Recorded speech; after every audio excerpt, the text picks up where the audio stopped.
Hello, my dear students. I welcome you all in the third lecture of our chapter number 1, Nutrition in Plants. So, earlier we have discussed more about photosynthesis and autotrophic mode of nutrition. The topic for the day is some other types of mode of nutrition. First, we will discuss heterotrophic mode of nutrition. Let us discuss heterotrophic mode of nutrition.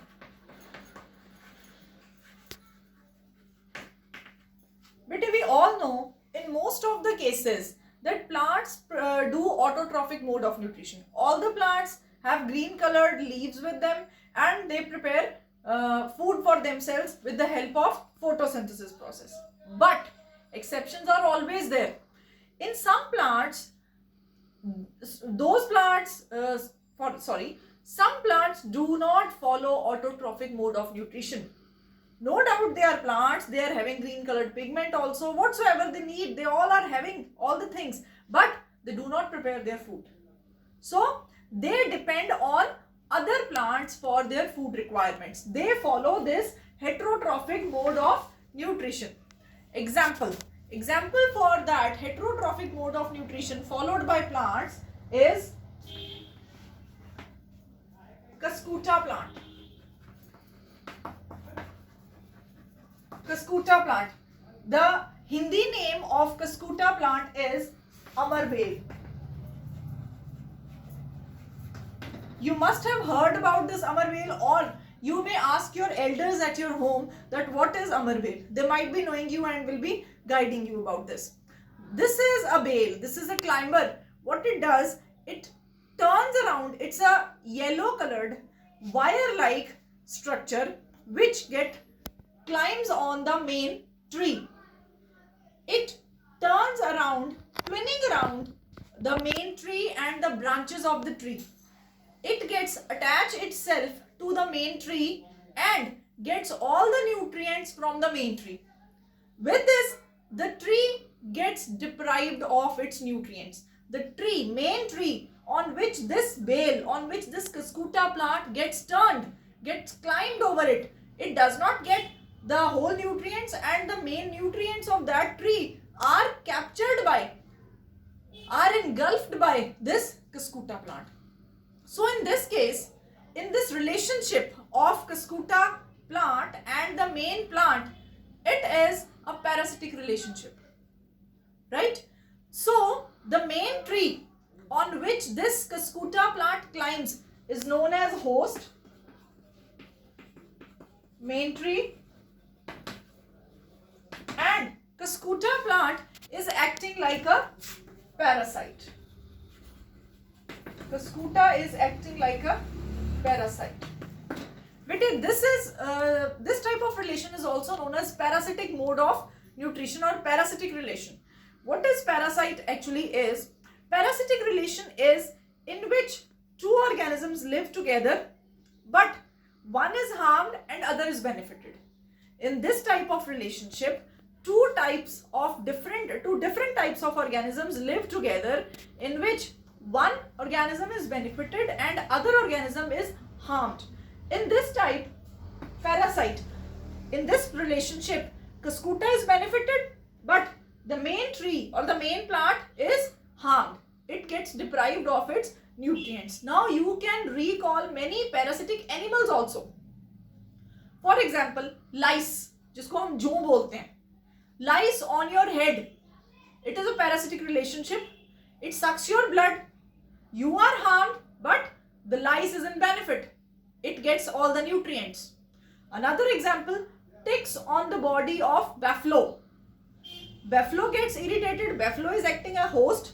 Buffalo gets irritated. Buffalo gets harmed. On the other side, tick on the body of buffalo gets benefited and gets all the nutrients.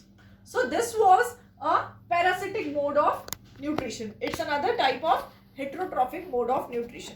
Now let us proceed. But there are many other various type of plants which eat insects. Have you ever heard about those plants which are eating insects? Yes, these are known as insectivorous plants. Next topic is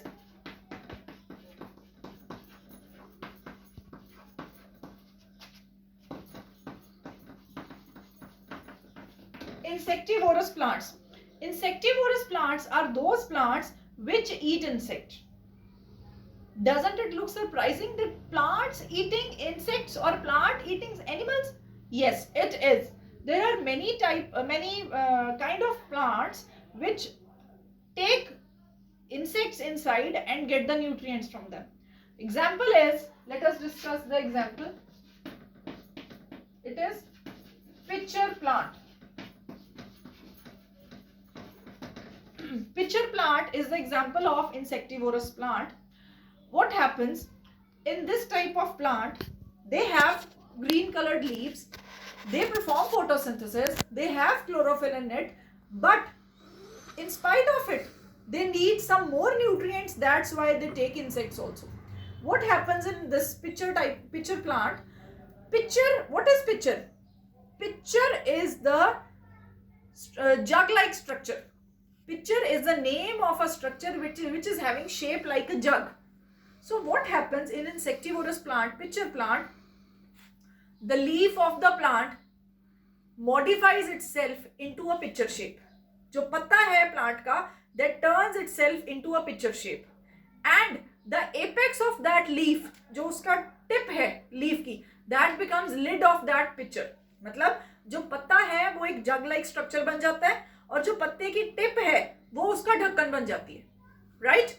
In this pitcher like structure, what happens?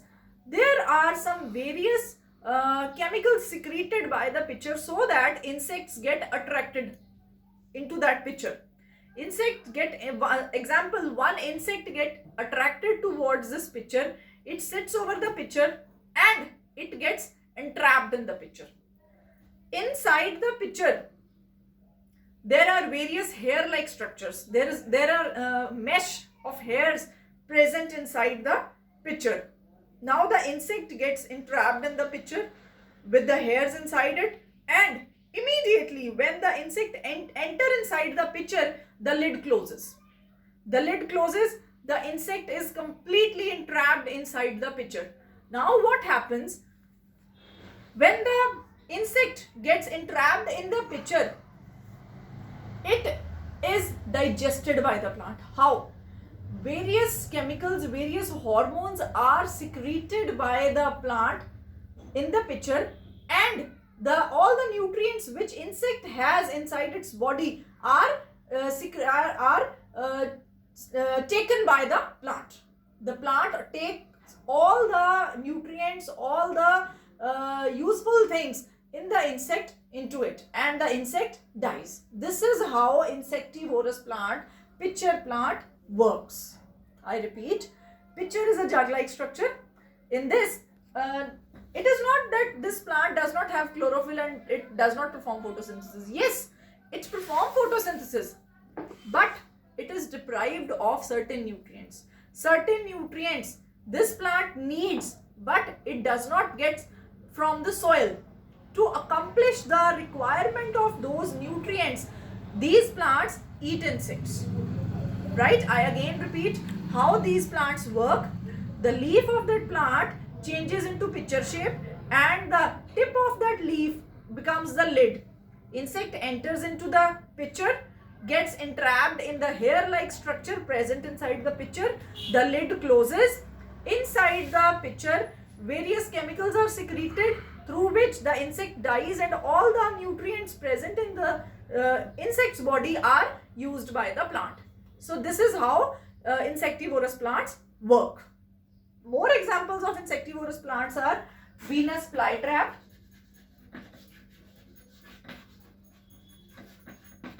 sundew, etc. Right? So these are few insectivorous plants. Now let us proceed to the next mode of nutrition, that is saprotrophic mode of nutrition.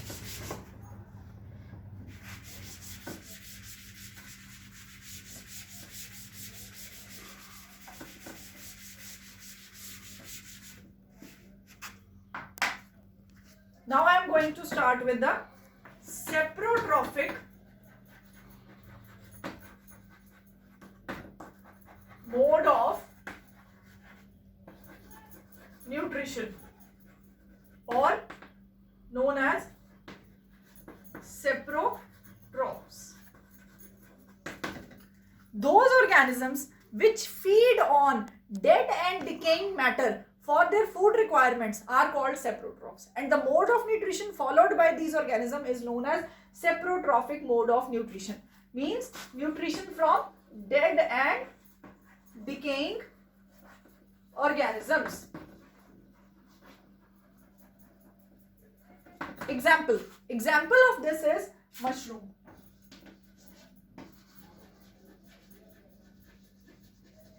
Mushrooms. You all eat mushrooms? There are variety of mushrooms present on the earth, and few of them are edible, which you eat as your vegetable curry or as your snacks.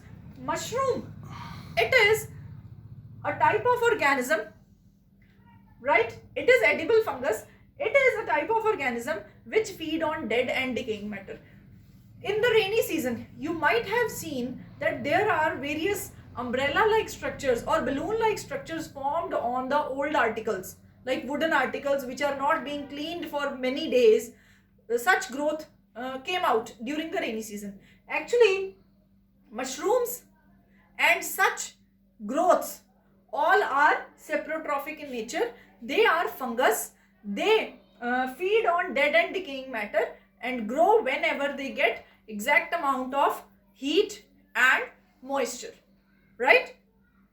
So fungus, another example we can take of the saprotrophic mode of nutrition during this rainy season in the month of July and August.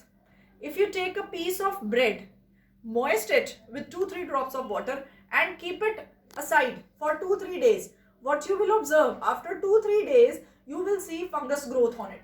Sometimes what happened during the school days, some students forget their tiffin in the school only with some chapati or paratha in it. They don't consume it as they have to go to canteen for some delicious snacks. So after 2-3 days, when that tiffin is being opened, we see a foul, smelly green structure on the piece of bread or chapati inside it. What is that? It is the growth of fungus only, right? Again, saprotrophic mode of nutrition. Saprotrophs, fungus is the saprotroph only. It grows only when it gets right amount of moisture and temperature. Another thing, students, fungus spores are always present in the air. They grow only when they get a right amount of moisture and right temperature. Fine. Now, last topic for the day is symbiosis.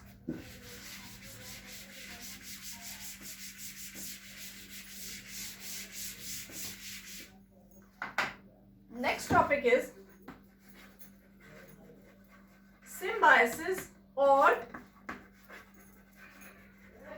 symbiotic